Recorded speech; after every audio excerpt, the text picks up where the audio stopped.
Lepo pozdravljeni v novi epizodi podcasta Zadnji meter. Danes se mi je pridružil Marko Podgornik, Berdel. Me je dvakrat upozoril, kako pa sem skoraj narobe rekel. Tako da...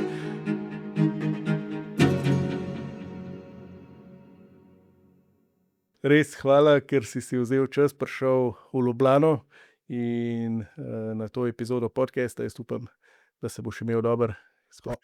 Hvala tebi za povabilo. Z veseljem. Si rekel, si prišel iz Maribora, pot naporna. Ne bi rešil poti, pot iz Maribora v Ljubljano je vedno bila, jaz se vozim v Ljubljano že 30 let, pa že 30 let nazaj še ni bila avtocesta, pa je vožnja trajala skoraj 2 uri, danes je avtocesta, pa vožnja traja skoraj 2 uri, tako da. Klasika, smo navajeni Štajerci. Navajeni dolgih povezav pa voženj. Ja.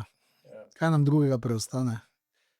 Ampak je pa zanimivo, da za Ljubljančane je pa pot v Maribor vedno daljša, kot za nas Maribora v Ljubljano, veš. Stvar percepcije. Ja, no, se Z katerega zornega kota gledaš. zato. Jaz sem se prejšnji teden vozil v Maribor, pa sem pa tudi prespal, pa drugi dan nazaj še iz Pohorja, nazaj v Ljubljano, pa sem rekel, če bi to mogel res vsak dan ali pa večkrat na mesec delati, bi bilo kar huda. Ja, vse zadnje čase se mi zdi, da se vsi izogibamo poti v Ljubljano, ali pa da res probaš, da če že moraš iti, da imaš res cel dan nekaj v Ljubljani. Da združiš par stvari, ja. Danes te vsi nekako poznamo po res iskrenem odnosu do sebe, do vsega, kar se ti dogaja v življenju. Izpostavil si se kot oseba in tudi kot podjetnik. Pa malo mogoče, kako si prišel do tega, do te točke, kjer si danes, no? Kaj ti je vse pripeljalo do sem?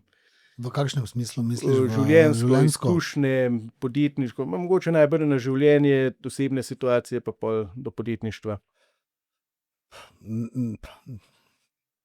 Zanimivo vprašanje, kaj me je pripeljalo do sem. Ne vem, življenjske situacije so me pripeljale do tega, kjer sem danes. Nikoli nisem imel neke naprej ali pa nekega naprej zastavljenega cilja, da bi si rekel, ne vem, pri 50 želim imeti to in to in to in zdaj kljukam, ali sem to dosegel ali ne.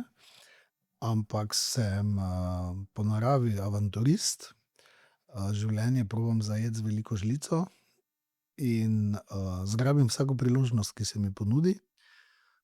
Seveda tu govorimo o tistih priložnostih, ki izgledajo zanimive.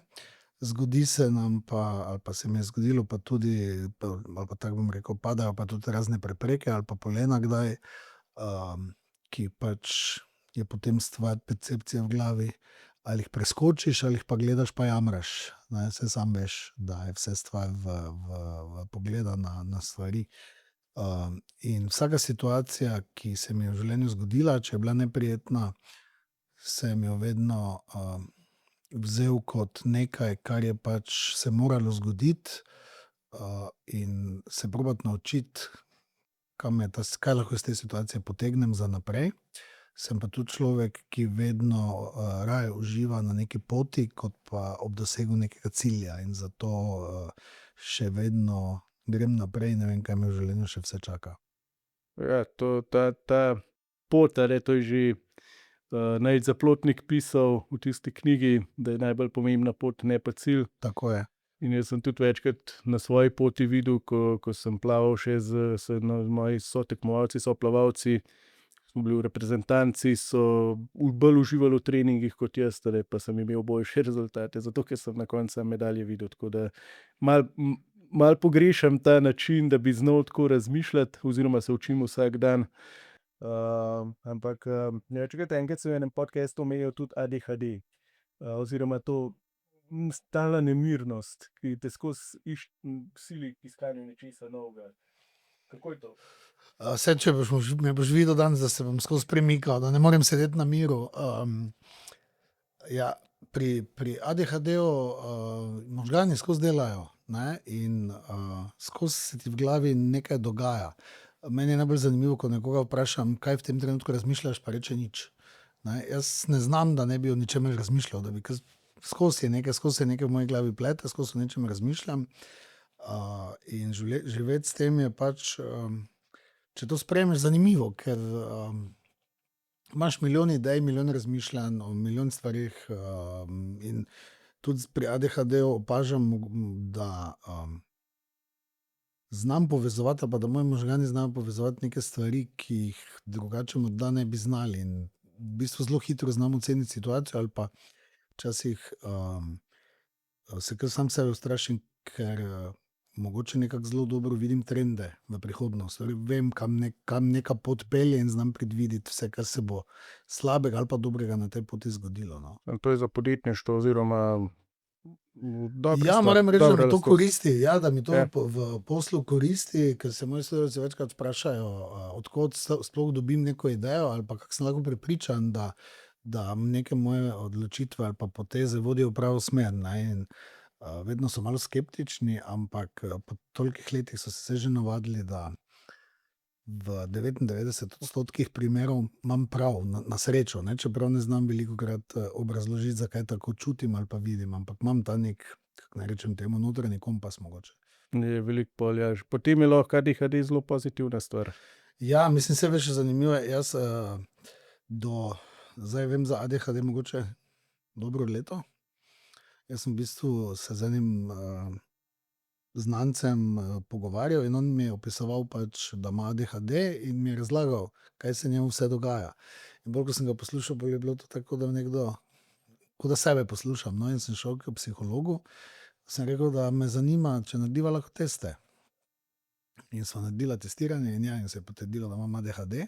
Nič se ni spremenilo v mojem življenju, ne, zaradi te informacije, edino zdaj pač vem, da ga imam in se bolj razumem to svojo nemirnost, pa ta svoj boj v glavi non-stop, pa neko, mogoče včasih celo zvonjenje v glavi, ki ga drugi ne slišijo.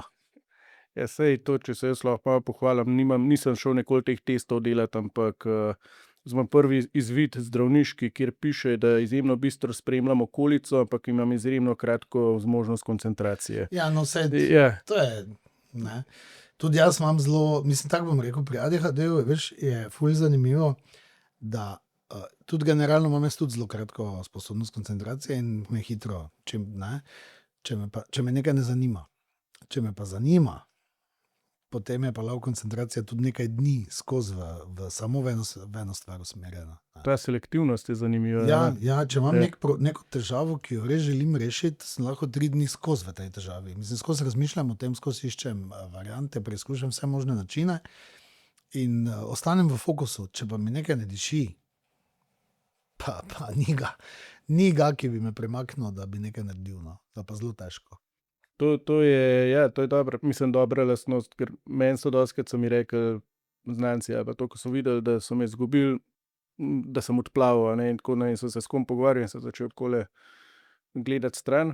Prav pokazal sem, da me ne zanima, ali pa sem druge stvari začel delati zraven, ampak je dosti to nevljudno, a ne. Ja, veš kaj, jaz imam podobno težavo, ampak moji sodelavci že vejo, ne, da če jih ne gledam v oči, je brez veze, da mi kakoli govorijo. Ja, ker včasih stopi kdo v pisarno, ko sem sredi nekega razmišljanja, ne, pa mi reče, imaš čas, pa rečem ja, ampak se miselno nisem priklopil. Ne. Rečem sicer, da imam čas. Avtomatičen odgovor. Odgovor, imam čas, on mi začne nekaj govoriti, jaz pa se zalotim, da razmišljam še zmeraj o tistem, kar sem prej razmišljal. Ne. In zato tudi moj mož ve, da če ga ne gledam, oziroma ne, če nisem se ustavil, se obrnil k njemu in ga začel gledati, da ga v bistvu ne poslušam. Pa ne zato, ker ni to, da bi hotel biti nevljuden, ampak pač podzavestno, avtomatsko delam tako. Drugačen odziv je. Ja. V svoji knjigi veliko tudi pišeš o homoseksualnosti, o vseh, tudi o HIV-u, ampak Slovenija, koliko je sploh odprta že glede tega? Težko dam neko realno oceno. Ocena je vedno moja subjektivna. V družbi okoli mene bi rekel, da so ljudje zelo odprti, zelo sprejemajo raznolikost in jim to ni nič posebnega. Je to pač del vsakdana. Medtem ko, če opazujem pa širšo okolico ali pa neko širšo slovensko družbo, pa mislim, da je še zelo veliko neznanja. In ker je zelo veliko neznanja, je tu zelo veliko opazk, kritike, pač grdih besed, ampak res je zanimivo, da ko te ljudje malo boljše spoznajo, pa če te že nekaj časa poznajo, pa pol izvejo še, da si gej, potem je ponavadi okej. Večji problem je, če te ljudje ne poznajo, pa takrat potem nekam popredalčkajo, ne. Ja, tako eno podobno situacijo z invalidnostjo vidim, dostikrat, ko ljudje vidijo invalida, pa začnejo takoj razlagati: "Ja, jaz imam pa enega znanca, ki nima noge, a ga poznaš?" Pa tako, ja, super, v redu. Ali pa ko nekdo reče: "Jaz vem, kako ti je, jaz sem se enkrat gleženj zvil." Pa Ja, mislim, jaz ne vem, kako to je, a ne, ampak, ja, pa to. ampak, tudi zanimivo, kako dostikrat že slišim, ke da, ne vem, posebej v vaških okoljih, ko se ljudje pogovarjajo, pa tako: "Če bi bil pa moj otrok peder, ne vem, sem ga sprejel, saj zato, ker bi ga rad imel." Pa tako, ja. Ja, saj to je, ne, veš kaj, jaz vsakemu vedno rečem, sploh, če kdo kritizira, ki je še, ne vem, tam pri 30, 25 let star, ali pa ima male otroke, vedno rečem, bodite previdni, ne, zato ker, homoseksualnost ni stvar odločitve, to je pač, s tem se rodiš, tako kot se z invalidnostjo, tako kot jo imaš ti, pač rodiš in, vedno sem rekel, ne, bodite previdni, kaj govorite, da se vam ne bo maščevalo, ne, karma is a bitch in ne, da ne boste pa ravno vi imeli otroka, ki bo, ne, glede na to, da ste tako homofobni. To s tem se pač rodiš in vedno vsakemu povem, tisti, ki misli, da je to izbira ali pa je prepričan, da sem se jaz sam zbral, tisti si je verjetno pol, jaz vedno rečem, pa se pohecam, ne, če si ti misliš, da sem se jaz zbral homoseksualnost, potem si ti izbral biti straight, kar pomeni, da, ne, če je to tvoja izbira bila, pomeni, da bi se lahko odločil tudi Drugače. verjetno, da tudi drugače, ne, se malo zamisli nad tem. Catch-22 na Tako. koncu. Kako pa pol tudi, poslušal sem zdaj tudi tvoj TEDx, TED Talk, izkušnja s HIV-om. Evo, jaz recimo nikoli tega nisem vedel, kako to sploh je. Bral sem pač v kakšnih knjigah, ampak kako to človek dojame, ko se ti zgodi nekaj, kar je res, ki si takrat rekel, kot ena smrtna obsodba. In tudi v lanskem recimo Mentalu, a ne, dogodku, ki ga organiziraš, ogromno govori o teh psiholoških momentih v življenju, ko res podvomiš, a je sploh smiselno še živeti ali ne. Pri HIV je, mislim, tako bom rekel zdaj, generalno je vsaka stigmatizirana bolezen, že zaradi tega, ker je stigmatizirana, ker se o njej veliko ne govori, nimaš dosti znanja. In pri vsaki taki stigmatizirani bolezni, kjer ljudje tudi javno ne govorijo o tem, nimaš nobenega primerjave ali pa nobenega, s katerim bi se lahko pogovarjal o tem ali pa sploh preveril, kako je zdaj živeti s tem. In ko sem jaz dobil izvid, da sem HIV pozitiven, je seveda v tistem prvem trenutku je res strah in na nek način imaš v glavi pač 80-ta, 90-ta, ko vsak, ki je zbolel za HIV-om, je tudi umrl, kasneje zbolel za AIDS-om in umrl. In imaš te zgodbe še nekako zmeraj v glavi. To je ena stvar.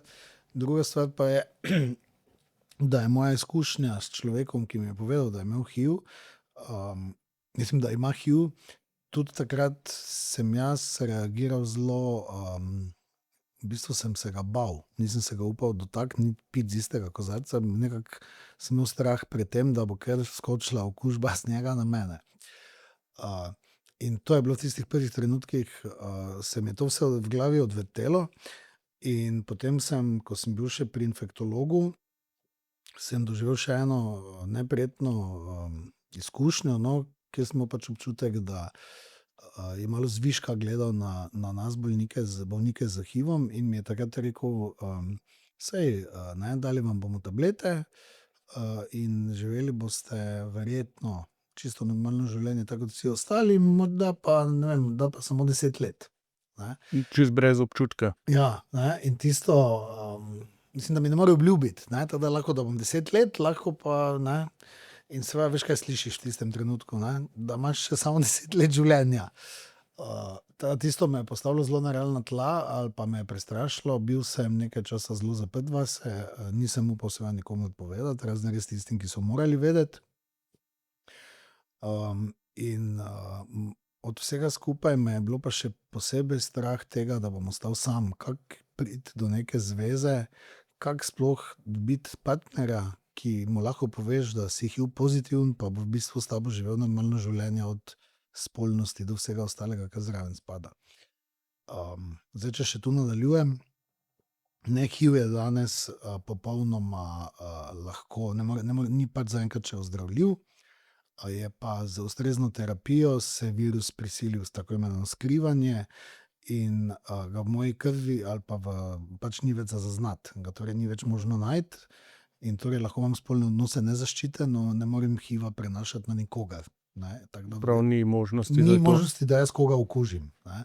Zdaj, ob tem spoznanju potem se ugotoviš, da živiš res čisto normalno življenje, pa zjutraj vsak dan poješ eno tableto in to je to. Pač te tablete ne smeš pozabiti vzeti in tvoje življenje je teoretično prav, če pa tablete ni, pa se lahko vrne. Če pa tablete ne ješ, če ne jemlješ, pa se virus nazaj izbruhne, nevarnost je, da tudi ob izbruhu nazaj mutira in da zdravilo pol več ne prime. Je pa zaenkrat 6 ali 7 vrst različnih antivirusnih terapij in če virus mutira in postane odporen na eno, imaš pač še 6 možnosti, ampak ko te možnosti izrabiš, če bi bil zelo neodgovoren do sebe, potem pač nastopi čez nekaj let AIDS. In potem je pač res zajebano, pardon izrazu. Ampak koliko let pa so zdaj te zdravila? Jaz sem na prvi varianti zdravil že zadnjih 11 oziroma 12 let. Zelo v redu prenašam, nimam nobenih stranskih učinkov, športam, fitnesiram, če me danes vprašaš, jaz sploh pozabim, da ga imam. Jaz pač tista tableta zjutraj je že rutinska, to je veš podzavestno, da moram včasih, ko se vozim v službo, pol razmišljam, sem vzel dan zjutraj tableto ali nisem vzel tablete. Zato jaz sploh več ne vem. Delam to podzavestno, tudi tablete so vedno z mano, če kam odpotujem na letalo ali pa kam, so res vedno ob meni, če bi se prtljaka zgubila. Ne, to je pač nekaj, brez česa ne greš, ne, tako kot ti verjetno, ne, se sam veš, brez proteze ne moreš iti do doma. Ja. Mislim, da ni to sve neprimerljivo, ampak pač to imaš že, ne, veš. Je rutina. Rutina postane, ne razmišljaš več o tem. Ja, ampak okolica, recimo bližnji so sprejeli, kako... Ljudi je bilo strah, moje bližnje je bilo zelo strah, ne, mama je svoja najprej mislila, da umiram, ne, tašča je tudi mislila, da, ko je izvedela, da je, ne. Ampak, ko te stvari objasniš, pa pojasniš, pa poveš, da pač z retrovirusnimi zdravili ti tvoj imunski sistem postaviš nazaj v normalno stanje in virusa ni, ne. Seveda so najprej vsi malo v strahu, ampak zdaj po 12 letih vidijo, da živim čisto normalno življenje kljub temu. Normalno življenje. A pa je tega ozaveščanja še zmeraj premalo? Ja, ravno zaradi stigmatizacije, ne, ker tudi jaz, ko sem zbolel, sem dobil v UKC Maribor, takrat, ker sem bil na testiranju, eno knjižico, češ kako je živeti s HIV-om, ki je bila anonimna, napisana pač neka zgodba in neka izjava nekega človeka, ki je pač živi s HIV-om, ne, brez imena in priimka, brez podpisa. In seveda ti pač čisto eno zgodbo vidiš, ne veš pa, nimaš pa nikoga, ki bi ga vprašal, ti živiš s HIV-om, povej mi, kak je, ne. In zato je to ozaveščanje po moje še premalo, jaz sem pa ravno zato mogoče tudi to želel ali pa o tem spregovoril v knjigi, da pač mogoče nekomu, ki je enako zboli ali pa kaki mami, ki zve za sina, da je zbolel za tem, pojasnim, da ni to danes več noben bav in da je to pač ena od modernih bolezni, s katero se da čisto normalno živeti. Se ogromno ljudem na ta način lahko pomaga. Ja, upam, ali pa tudi, če sem samo enemu, je moj namen dosežen. Jaz vedno rečem, ne ciljam, da bom rešil sveta, če sem pomagal enemu človeku, je to moja misija dosežena. Če pa več, pa hvala Bogu. Jaz sem kar nekajkrat poslušal tvoje govore, pa tudi delo, ki ga opravljaš in lahko rečem, da verjetno ni bil samo eno, ki si pomagal in to ozaveščanje tudi na vseh področjih. Če grem malo v lastno izkušnjo, ne, recimo, dokler nisem vedel, da obstajajo drugi ljudje brez nog, vedel sem, ampak da živijo boljše kot jaz, pa sem bil zelo samostojen, pa dokler jih nisem v živo videl, pa spoznal, da so me oni naučili še boljš hoditi, pa boljš uporabljati proteze, pa bolj samostojno živeti, ne bi živel tako, kot živim, ne. Brez te izkušnje ne bi, ker nekdo, ki nima take izkušnje, ti ne more tega dati, ne, teh informacij. Vedno je najlažje govoriti, ali pa najbolj pristno, največ informacij lahko podaš, če govoriš iz osebne izkušnje. Ja. Na Lanskem mentalu si tudi jaz včasih odpiram malo težje teme, ki niso prijetne in ker je tudi namen podcasta to, da se o stvari govori, ki mogoče marsikdo ne bi želel, a ne. In lani je bilo veliko govora tudi o samomorilnosti, a ne. Jaz sem nekaj ljudi spoznal, ki so delali poskuse, pa so danes pač živijo normalno življenje, a ne, ker jim je to nekako kakor se to čudno sliši, a ne, pomagalo, da so spremenili svoj način razmišljanja, ampak kakšen je ta občutek, ki ga res recimo nekdo, ki nima te izkušnje, ne more o tem govoriti, a ne. Občutek, mislim, najbolj pomembno ali pa zanimivo pri vsej zgodbi neke psihične stiske je to, da ti sam sebe, da nisi to več ti. Jaz to vedno ponavadi najbolj plastično lahko opišem tako, da rečem, meni so v tem času moje zgorelosti, depresije, tesnobe, paničnih napadov, sem izgledal tak, kot da pride nekdo, mi odpre glavo, vzame moje možgane ven in mi da možgane nekoga drugega, ki je popolnoma zmeden. Edino, kaj mi pusti, so spomini. Ne? Ti v bistvu sam sebe več ne prepoznaš. Ne? To je tisto najbolj, ti v bistvu ne deluješ več tako, kot ti danes razmišljaš, ampak razmišljaš čisto tako, da v bistvu jaz sem rekel, da jaz sam sebe več ne poznam, da to nisem jaz, da to je nekdo drug v mojem telesu. In ker zgubiš vso samopodobo, ker te vsega strah, ker imaš skozi občutke tesnobe, neka panika te grabi, samozavest zgubiš, v bistvu začneš razmišljati, oziroma tako še moram reči, življenje zgubi nek smisel. In ker nima življenje več smisla, ker vidiš, da iz težave nastajajo nove težave in sploh ne vidiš več luči na koncu tunela, če pa jo vidiš, je pa to vlak, ki pelje proti tebi, začneš pač iskati izhode, ker bi se rad rešil tega trpljenja. Ne? Jaz sem sicer vedel, da samomora ne bom delal, imam se preveč rad, da bi pa vem, da je življenje lahko lepo, in sem rekel, da bom vse naredil, da se poskušam izviti iz tega. Sem pa se večkrat samo poškodoval v tem času, tudi tako, da sem vzel, ne vem, lato, kos lesa, pa se tolkel po glavi, da sem si glavo razbil. Ne, zato, ker sem pač štel nekako, da minejo te psihoze v glavi in pač se z glavo zaletavaš. Mislim, ne poznaš se, enostavno. Kot da bi se hotel strezniti na nek način. Ja, kot da bi hotel pač, da jaz vem, da sem skozi govoril, ne morem več, pomagajte mi, ne morem več. Meni je zdelo vse, da ne morem več nič. In vsaka informacija, ki je bila slaba, v poslu nam takrat ni šlo dobro, osebno smo neke težave. Vsaka taka te samo potisne še globje. In naenkrat imaš občutek, da ne boš več prišel nikoli gor. Kako pa okolica gleda, mislim, spet? Okolica ne razume. Ne, to je največji problem. Kot iskanje pozornosti.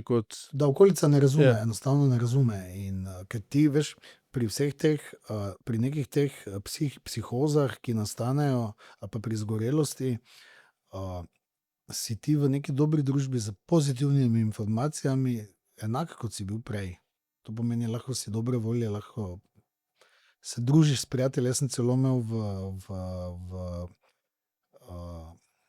na bolniškem listu oziroma na izvidu psihiatra napisano, čim več druženja s prijatelji, čim več sprehodov v naravo. Zato, ker ko si ti ljudeh, s katerimi se pogovarjaš prijetne stvari, si normalen, čisto ok. Ko zveš pa eno slabo informacijo ali pa eno težavo, ki bi jo spet moral, pa en izziv, ki bi ga moral rešiti, pa popolnoma kapituliraš. Je pa tako, da bi v bistvu je to iz 0 na 360 nabije v sekundi. In ljudje proti tega ne razumejo, vidijo te, da si zdaj tu v neki družbi veseljak, dobre volje, drug dan pa ne moreš službo priti. Ker enostavno ne moreš prestopiti praga, kjer veš, da te čakajo težave. Ker enostavno ne moreš več ene težave, z eno težavo se ne moreš rešiti, in če ti vilca pade na tla, smatraš to kot blazen neuspeh in se razjočeš, da niti vilce ne moreš prav na mizo postaviti. Veš, tak v nekem tem vrtincu si in te kar vleče dol. Jaz vem, da sem imel en zlom, zato ker sem ko sem naredil požirek, pijače, in ko smo se nekaj smejali, sem v smehu potem moral pljuniti pijačo in sem pljunil na posteljo, nekomu. In je to bilo za mene konec. Jaz sem dobil panični napad, da so morali rešilca klicati. Ne, iz take kozlarije, zato ker je pač bil to še spet en moj, ne, in v glavi ti gre, Marko, niti pijače ne znaš več v ustih zadržati. Mislim, banalna, totalno brezvezen primer, ampak ena taka malenkost te spravi v... Tako je glava krizo. toliko polna in ne Ja, zdrži polna je več. prepolna in tu vsaka kapljica, ki še not pade, gre čez. Nimaš prostora več niti za eno kapljico. Ki je bil pa poln trenutek, se je začel navzgor obračati. Ja, antidepresivi, ker v bistvu to je hormonska motnja in se seveda z antidepresivi hormoni uredijo, ampak ti moraš začeti delati tudi na sebi, na svojem načinu razmišljanja in na tem, da pač težave, ki niso tvoje, se tega začneš zavedati, da niso vse težave tvoje in da vseh težav ni treba rešiti. Da pač ene težave pač se moraš od njih distancirati, jih gledati zdaljave, pa pač reči, če jih ne morem rešiti, jih pač ne morem rešiti. Nič me ne bo zato manj, nič ne bo narobe. A to prevzemanje vse nase je tudi del tega? Ja, zagotovo. To je pač breme, ki, veš, jaz nisem tip podjetnika, ali pa tip človeka, ki bi gledal na kratek rok pa na to, da nekoga izkoristim, ampak probam graditi vedno, ali pa se trudim graditi dolgoročne dobre odnose z vsemi deležniki ali pa z vsemi ljudmi, ki so v moji okolici. In dobri odnosi do zaposlenih, ali pa ta skrb pomeni tudi, ne, da ima 150 ljudi vsak mesec plačo, da če gre podjetju slabo, sem pač jaz tisti, ki moram to breme vzeti nase pa reševati, ne, te težave, in to je pol tisti cel komplet. Ja, kako v bistvu imeli ste v podjetju tudi zelo krizno obdobje, a ne, in kakšen je bil takrat recimo stališče osebe in stališče menedžerja oziroma vodje, pogled na to situacijo? Zaposleni se velikokrat, mislim, jaz vedno rečem tako, ne, zaposleni, večina zaposlenih gleda kratkoročno, ker je to tudi njihova naloga in je tako prav, ne. Torej, zaposleni se trudijo izpolniti letošnji plan. Ne, zaposlen ne razmišlja o letu 2030, ne, ker ima njegova naloga je, da naredi to, kar smo se dogovorili za leto 2026. Računovodstvo gleda vedno za nazaj. Ne more gledati niti, kaj se danes dogaja, ampak bo danes knjiži to, kar se je dogajalo včeraj. Ti kot podjetnik moraš pa gledati vedno naprej. Ne, vedno nekaj let naprej. In ko pride do neke krize, je vedno težava, da kot menedžer moraš najti najprej, mislim, lahko iščeš vzroke za to težavo, ampak iskati moraš predvsem rešitev. In ko iščeš rešitev, moraš izklopiti ljudi, moraš izklopiti vse, moraš se pač posvetiti samo, da rešiš podjetje, ker vedno sem rekel, ali gre en ali gremo vsi, ne, ne moreš reševati, nikoli pa ne moreš reševati vsega. Ne. In ko rešuješ podjetje, pač veš, da moraš narediti neke reze, ki bojo pač pri ljudeh ne bodo popularni, ne. In ti to razumeš, ljudje pa ponavadi ne razumejo. Ljudje ponavadi ne razumejo in ko mi smo takrat leta 2023 odpustili več kot 30 zaposlenih, mislim, da skoraj 40, nekateri so to sprejeli z razumevanjem, da pač je prišlo do krize in da smo sprejeli določene poslovne odločitve, ki nas bodo rešile. Nekateri so pa to sprejeli pač z razočaranjem oziroma z neko jezo ali pa zamero. Če danes me kdo ne pogleda na cesti od bivših sodelavcev, ki so takrat dobili odpoved, 3 ali 4 pa so prišli nazaj k nam delati, ker so rekli, razumemo, damo si roko, situacija je slaba, bomo šli drugam, ampak ko bo spet situacija boljša, se vrnemo. In sem rekel, z veseljem. Ne. Tako da mislim, da 4 so nazaj, taki, ki so bili odpuščeni. Koliko je v bistvu tukaj pomemben, da sebe, tudi na obeh, a ne, v poljih, ko si tam tisti, ki si odpuščen, ali pa ko se zgodi ena taka situacija, iz centra pozornosti, iz centra svojega sveta daš, ker recimo, že eno moje izkušnjo, da, ne, ko sem bil 4. na paraolimpijskih igrah, pa pač boleče, še danes nisem dobre volje, 27 stotink, zadnjič sem se po dolgem času, mislim, da prvič po letu 2016 sem si šel pogledati to tekmo in še danes ne vem, kako je možno, da sem bil 4. In dokler sem jaz sebe videl kot tisto žrtev v tistem trenutku, se pravi, da so me premagali tisti dvoroki, mi smo jim rekli dvoroki pusiji, ker so imeli dve roki, niso spadali v to kategorijo. Tekmovali ste pa skupaj? Ja. Pač razpon je bil vedno od, ker nitek ne moreš vsega drugače dati, ker smo si toliko različni in od tok do tok, in tisti valjda, eni so malo prednosti imeli, eni smo pa za njimi caplali, eni so bili pa tisti, ki so bili veseli, da so lahko prišli na tekmo, In če si imel pač malo za povohati medaljo, si jo hotel, se tekmovalen in ko ti nekdo z dvema rokama, meni se je pač to zgodilo, da sem jaz šel za veslaj ta zadnji, eden je pa z roko potegnil in naredil za veslaj, z drugo se je pa do cilja, se ta se dva tako pripeljala mimo mene, In dokler sem gledal sebe kot žrtev tega sistema, se pravi, da jaz toliko vlagam, pa nisem, nagrajen za to, in dokler sem svojo vrednost na teh medaljah gradil, se pravi, da sem svojo vrednost, osebno identiteto gradil na tem, dokler tega nisem spremenil, pogleda na to, nisem mogel nazaj v bazen iti, in sem bil jezen, mislim na trenerje, na sistem, na kogarkoli, ki je bil s tem povezan. In da sebe, koliko težko se je pol iz tega dati, da recimo, če nate nekdo jezen zaradi neke situacije, da to sprejmeš pač, okej, razumem. Veš kaj, mogoče je meni, so se te zadeve bolj nekako izkristalizirale že v rani mladosti, ravno zaradi moje, bom rekel, biseksualnosti takrat ali pa homoseksualnosti, kakorkoli. Bil sem najmanjši v razredu, nisem bil športnik, pol še moški so me zanimali, nisem bil pretepač, pač sem loser, recimo, In takrat sem že jaz sprejel to, da ne morem biti pač drugim všeč. Oziroma, da če jim nisem všeč, očitno, ker ne znam fuzbala, ker se ne znam tepst, ali pa če jim povem, da sem pedel, bom pa tak ali tak izločen, sem se takrat naučil sprejemati samega sebe takega, kot sem, in da nimam vpliva na to, kako drugi name gledajo. In da moram jaz sebe postaviti na prvo mesto in se imeti predvsem rad takšnega, kot sem, ker ne morem nekih stvari spremeniti. Jaz se ne morem raztegniti, da bom visok 1,90 m, ne morem spremeniti svoje miselnosti, da bom začel imeti rad igre žogo ali pa da ne bom gej. Tega pač enostavno ne morem. In zato sem se sprejel. In potem z leti vedno pač, ko s tem odraščaš, se razvijaš ali pa osebnostno rasteš, pač kot vidiš, da res ne moreš biti ti kriv ali pa si imati nekih, imati krivde na sebe, kako drugi na te gledajo. In tu jaz nimam s tem težav, že dolgo ne. Če nekdo jezen na mene, pač naj bo. Kot menedžer itak veš, da te ljudje enostavno ne bojo imeli radi, če te imajo preveč radi, pomeni, da si preveč mehkužen, moraš biti dovolj, se veš, kjer učitelje si imel najraje? Isto, ki so najbolj strogi. Ja. In to je isto v poslu.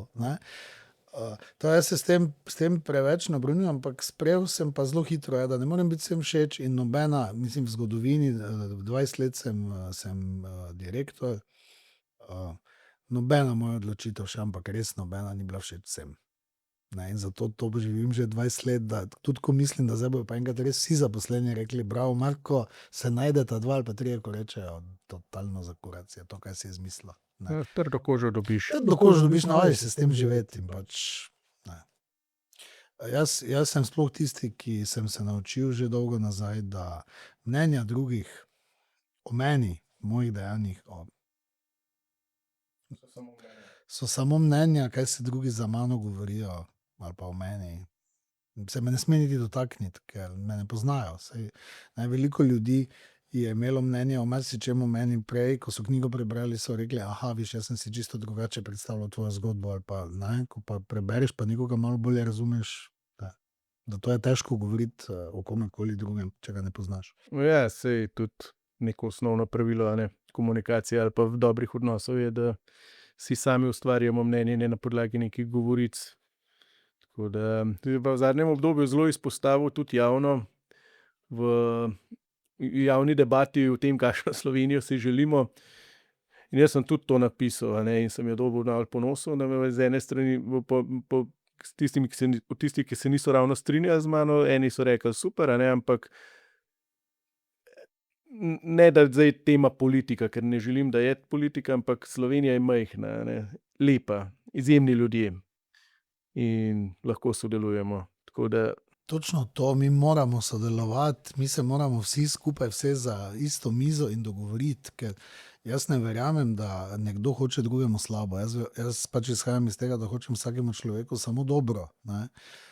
in moramo se znati zmeniti, kam želimo to državo peljati. Jemati na eni strani, zato ker smo zavistni, ne, je pač ni prav. In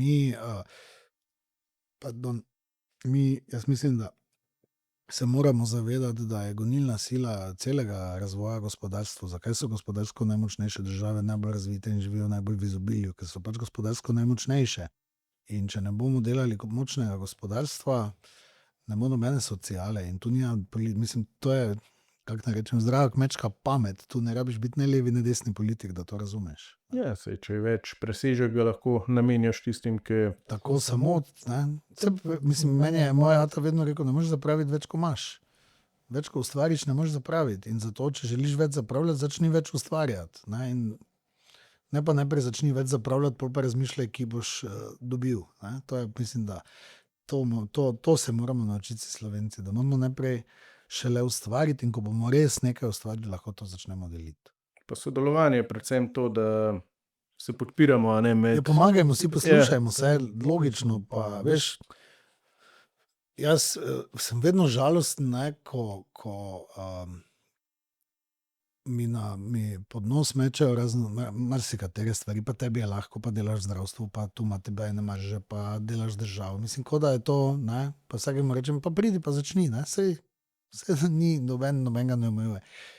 Ko pa delaš v tujini, pa se moraš res dokazati. Ne? In če ti delaš z Biontechom, z Moderno, z Siemensom, z Faber-Castellom, z samimi zvenečimi imeni v tujini, pa nisi imel nobene povezave, nobenega poznal, ampak si res naredil nekaj, ne? Pomeni, da znaš. In tu pa smo mi Slovenci drugemu, ne? Favšni, nočemo sodelovati, nočemo se povezovati, s prstom kažemo drug na drugega. To mislim, da bi morali preseči. No. Meni je izjemno, koliko imamo mi podjetij, pa nišnih podjetij, ki jih noben kitajski ali pa ne more razviti, nekih produktov, ki jih Slovenci lahko, pa na takem nivoju, da se noben ne more približati temu. Ne? Ja, res smo, v določenih segmentih smo v svetovni špici. Mi smo tudi, če se lahko pohvalim, razvili prvo pametno digitalno pohištvo na svetu za laboratorije. Ne? Veš, in v Sloveniji tega produkta skoraj nikjer ne moramo zmontirati, ker v javnih inštitucijah se ne bojo več ljudje mogli krasti, to so nam jasno povedali, smo ga morali odmontirati, medtem ko v tujini je pa to, ne, mislim, mi imamo tu, ampak ne greva preveč. Kateri so pa ti trgi, ki so recimo bolj zanimivi pa za... Ja, mi največ delamo zaenkrat Avstrija, Nemčija, nekaj delamo v Švici, Irska, Latvija, pač probamo iti na trge EU, mislim probamo, to so naši zaenkrat primarni trgi, kjer smo že kar uspešni, vsako leto probamo dodati nekaj novega, letos imamo posebej poudarek na Švici, Poljsko bi radi dodali, tako da gremo step by step, da nimamo preveč razpršenosti, se nekak cilj zgubi, no, ali pa. Ja, kako pa recimo razvoj umetne inteligence vpliva na vaš posel? Mislim, moram reči tako, da zaenkrat ne čutimo še neke v našem poslu, da bi umetna inteligenca imela nek bistven vpliv, vsaj pri nas ne. Si pa z njo že pomagamo in vemo, da je to svoja prihodnost, tako da smo odprti, pripravljeni, mislim, z odprtimi očmi gledamo, poslušamo z ušesi. Ni pa še zaenkrat nekaj vpliva, no, ne. Bil je en poskus na Dunaju, vem, da smo opremljali eno farmacevtsko podjetje, ki se je ukvarjalo ali pa je imelo idejo, da bi s pomočjo umetne inteligence razvijali nova zdravila, ampak ne vem, kako daleč je še to v tej branži. Umetna inteligenca, vem, da je to za slikanje, ko iščejo raka, ne, da je že precej prisotna. Ja, pri diagnostiki Pri diagnostiki bo umetna inteligenca zagotovo imela veliko pomoč. Je pa res, veš, da mi v zdravstvu, koliko delujemo v diagnostiki infekcijskih bolezni. Ne, in to je predvsem mikrobiološka diagnostika, kjer je tehnologija šla že zelo naprej in je mogoče umetna inteligenca bolj v prepoznavanju, mislim, pri mikrobiologiji pač ti moraš odkriti ali bakterija ali virus ali gliva. Ne more ti umetna inteligenca povedati, glede na to, da te grlo boli, kaj je. pomaga pa umetna inteligenca pri napovedovanju nekih pandemij, izbruhov ali pa ne, tega, tu pa lahko pomaga. Ampak o tem ni še to dovolj raziskano ali pa dovolj uporabljeno danes. Zdajskrat dobimo vprašanje, če za proteze recimo se vključuje umetna inteligenca, ker obe moji nogi ločeno razmišljata, nimata enega sistema, se pravi vsaka posebej dela glede na nastavitve, ampak sem pol tudi spraševal to v tujini, Pa še ni. pa so rekli, da gre razvoj bolj v smeri estetike kot pa uporabnosti, Aha. Zato, ker očitno te proteze, ki jih imam jaz, nas uporablja toliko malo, da je razvoj toliko drag, in da dodana vrednost je za toliko majhno skupino ljudi, da res ne gre v to smer razvoja, ker je res, tako, vedno je zanimivo, katero smer gre razvoj, kjer je večja potreba, in Saj to je klasika, ne, saj tudi, veš, tudi pri HIV-u je tako, ne, HIV bolnikov, mislim, da je v Sloveniji nekaj čez 1000, ne, to je vseeno malo v primerjavi s tem, koliko je, ne vem, diabetičnih bolnikov ali pa kakšnih drugih, ne, in ko gledaš, seveda, vsa industrija gre vedno v smer široke potrošnje, pa tam, kjer je veliko uporabnikov, ne tam, kjer je, ne, nekaj nišnih. kakšna je pa dostopnost zdravil, recimo, za HIV, za neke te res redke. Pri HIV-u ni nobenih težav, ni nobenih težav. Mogoče, kar je posebej, ali pa pomembno vedeti, pa bi še mogoče tudi, da obstaja pa tudi tako imenovan PrEP. To je, ne znam zdaj strokovno imena povedati, gre pa za preventivo, kar pomeni, da lahko vsak državljan, če želi imeti neke nezaščitene spolne odnose iz kakršnihkoli razlogov, lahko uporabi tudi, lahko gre do zdravnika in dobi na recept PrEP, tako imeno preventivo, in to tableto vzame pred spolnim odnosom in pol še 2 dni po spolnem odnosu in v bistvu prepreči, da tudi če je imel stik z osebo, ki je okužena s HIV-om, pa se je virus prenesel, da v bistvu se ne okuži. Se pravi, da ve, da ima, ali da misli, da Ja, ali pa da ne veš, da je možnost, ne, če pač, ne vem, nekateri ne morejo s kondomom seksati, pa lahko se na ta način tudi zaščitijo. Da, Zdravila so pa dostopna, ni težav. ja, Vsaj v Evropi, ne. tudi pri protezah je malo omejitev, oziroma moraš res dokazati, da jih lahko uporabljaš, pa da ti bojo pomagale v življenju. So pa pač res tudi toliko dragi pripomočki, da malo razumem tudi to omejevanje, ker dostikrat se zgodi, da nekdo bi imel, tako Pa kot ne bi vsak vozi. imel Ferrarija, pa bi pa rad not vile na rožu, ga pa ne moreš. Če te smem jaz tebe nekaj vprašati, koliko časa traja, da recimo ti, ko si dobil protezo, da se naučiš z njo hoditi, koliko je tu treba truda, pa energije, pa nekega učenja? Ker veš, kaj mi si laiki si to predstavljamo, ne, jaz dobim protezo, si jo nataknem in pač. Ja, tako bom rekel, jaz sem prve dobil, ko sem bil star 2 leti, in pol vsako leto, dokler sem rastel nove, zdaj jih dobim na malo daljše obdobje, glede na to, ke se tudi pač moje telo malo spreminja, vsakič je drugače in recimo včasih je bila sprememba večja, ker je bilo, ne vem, ko sem dobil na eni strani koleno, potem na drugi, in so bile res velike spremembe, recimo jaz sem imel vse arkade razbite sem pa tako, tisti moj ADHD ali karkoli je že bilo, nisem mogel mirovati, in jaz, če so prijatelji tekli z nogami, sem jaz hotel tudi s protezami, tako da. In to učenje je pa bilo takrat in še zdaj traja. In danes, če recimo grem na servis, da mi popravijo kaj, recimo te proteze so zanimive, imaš tako 4 imbuse te, in potem statiko nastavljaš. Zdaj predstavljaj, da ti stopiš in tebi koleno drugače dela in ti recimo težo za 5% bolj na eno stran postavi v sekundi.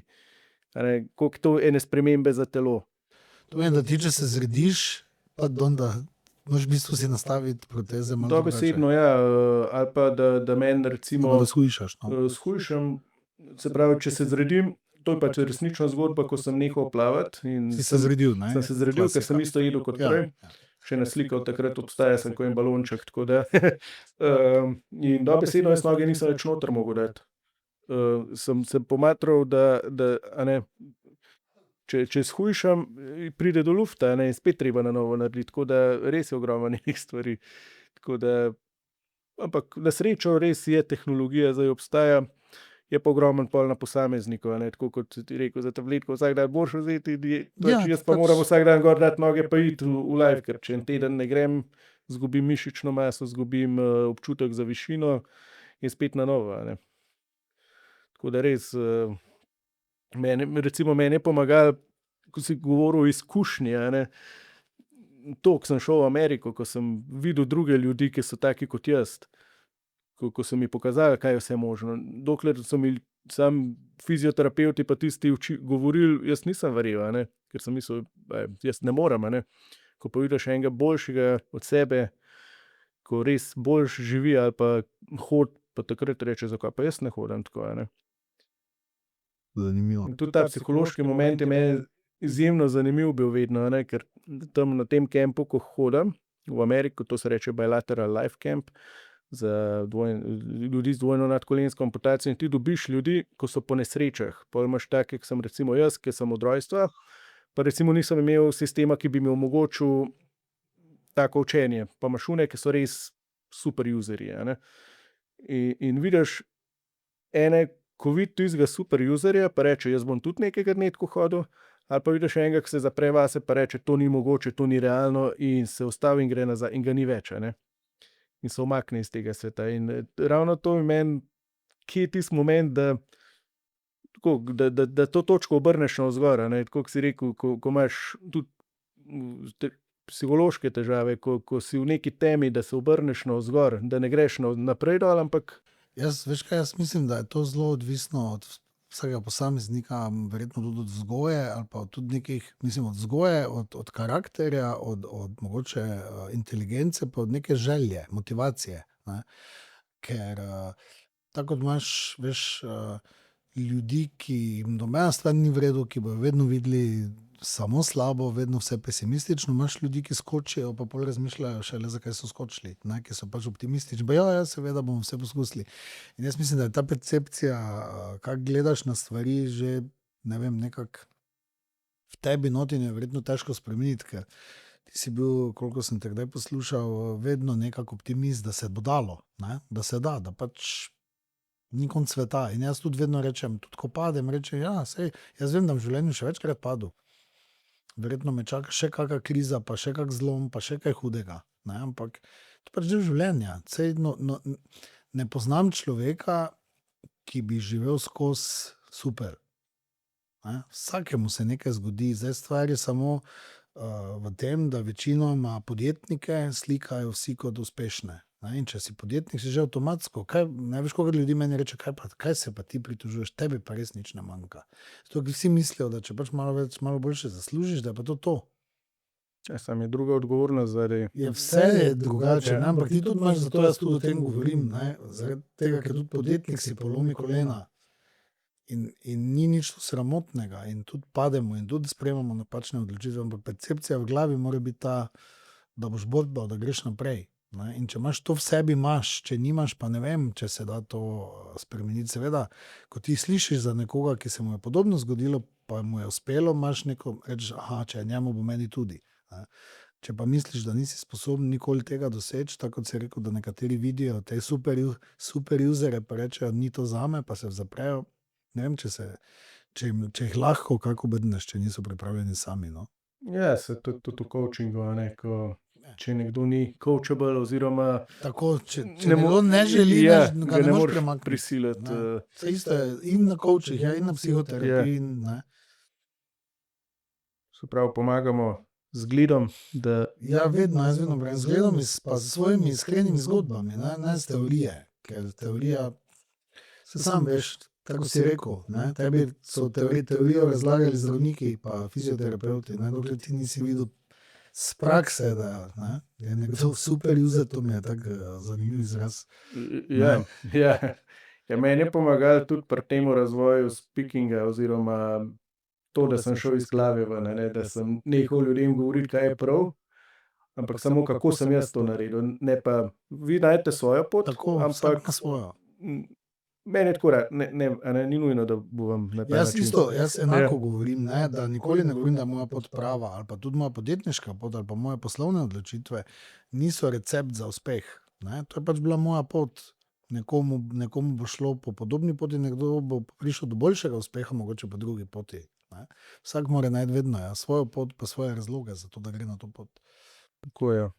Ti lahko tečeš tudi, ali ne moreš? Mislim, ne vem, to me tako, vse če te kakšne butasta vprašanja postavljam, mi povej, ampak Ni butastih vprašanj. me zanima, generalno. Ne, mislim, jaz imam malo izziv, ker imam levo kolk uničene, ne, ker sem imel zdrobljenega ob rojstvu in zato tudi takole sedim vedno, ne, ker niti nimam tako, v bistvu se meni direktno stika, nimam te kugle pa šalce, kako se reče, in je res omejen gib, zato se tudi zibam, ko hodim, in sem prvo hotel v Ameriki testirati tiste blade, ki stečejo, ne. Ko imaš, Ki so prav za teč. To, ker 2 modela sta tam tekla z protezami, s temi nadkolenci, se pravi, dolno nadkolensko amputacijo sta maraton tekla. In sem jaz to tudi hotel probati, pa mi ni dovolj, je rekel, da mi lahko uniči dodatno kolk. Sem pa videl človeka, ki je tako kot jaz, se pravi z eno roko pa brez obeh nog, ki je s takimi protezami, ki jih imam jaz, zalaufal, ne, ki jih je znal aktivirati. Ampak tukaj je res ogromno tehnike, te fizične moči. On ima mogoče malo lažje, ker ima obe dve nogi enako dolgi, se pravi krna, ne, se pravi enako težo postavlja. Podobno, ne, ampak je možno sicer, ampak v mojem primeru sem mogel tudi sprejeti. No, se to je en drug ta moment, ki ga pa tam učijo, recimo, učijo, kaj je možno, a ne, ampak ni pa nujno zate to, a ne, zato ker ima mogoče boljše telo. Pri amputirancih je zelo pomembno, ko ti recimo amputirajo noge, a ne, kakšna je nesreča, kakšna je travma bila, in nekdo bi rad tako delal, pa nima teh fizičnih pogojev za to, a ne. Zanimivo, mislim, meni je vedno fascinantno, vsi imamo omejitve, ne. Vsi imamo neke omejitve, jaz tudi ne morem vsega početi, ne, tudi jaz recimo imam hitro mišično vlakna, pri šprintu sem blazno hiter, ne morem pa nič delati na dolge, ne, me takoj začnejo noge boleti. Ampak zanimivo mi je to, ne, vedno večkrat se nate spomnim, pa rečem, ne, ti si en tak, kako bi rekel, navdih, ne, da večkrat, ko imaš neko svojo težavo, ki je potem pogledaš, ne vem, tebe, pa rečem, pizda, ne, to, kaj imam jaz neko težavo, je banalna v primerjavi s tem, kaj si ti moral dati skozi, ali pa da se sploh spraviš v to, ne, da imaš težave s hojo, mi pa se včasih, če veš, kaj želim povedati, ne, mi pa se včasih obremenjujemo s stvarmi, ki so res v življenju najpomembne. Ja, to se vsi, jaz se tudi, recimo. En zanimiv primer je bil, ko sem plaval, pa jaz sem bil plačan športnik, a ne, sem bil zaposlen kot prvi v Sloveniji tudi v javni upravi, a ne, se pravi kot športnik. Pa sem kdaj bentil čez pogoje, pa da mi ni dosti dano, pa bla bla, ne, ker zmeraj hoče še več. Pa sem se pa pogovarjal z eno plavalko iz Dominikanske republike, kjer so dejansko na bazenu, ki je hotela trenirati, trenerji podpisali skupno izjavo, da ne dovolijo, da ona kot invalid tam trenira. A ne. Jaz sem se pobremenil s tem, kakšne ima tule pogoje, sem si takrat rekel, wow. Vse vedno je tako, vedno obstajajo, ne, vedno obstaja nekdo, ki ima še slabše pogoje, pa mu je še težje, ne, ampak mi ljudje smo navajeni pač, da gledamo vedno tiste, ko jim je vse lepše, ne, pa si mislim, zakaj nimam jaz tudi tak kot ima on, ne, namesto da bi kdaj pogledali, pa si rekli, bodi hvaležen za to, kar imaš. Ne. Pa si kdaj želiš, recimo, da bi imel drugačno življenje, ali pa ne? Ne. Mislim, vedno rečem, da če bi se še enkrat rodil, bi si edino, kaj bi si želel, je, da nisem gej.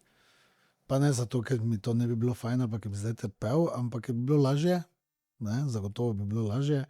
Drugače pa ne, sem prav na nek način, kako naj rečem, vesel, da mislim, zadovoljen sem s svojim življenjem, ne bi želel ničesar spremeniti. In tudi, ko se mi zgodijo kakšne slabe stvari, pa mi kdo reče, pa res, mislim, še to se ti je zgodilo, ali pa ne, če si knjigo prebral, si videl.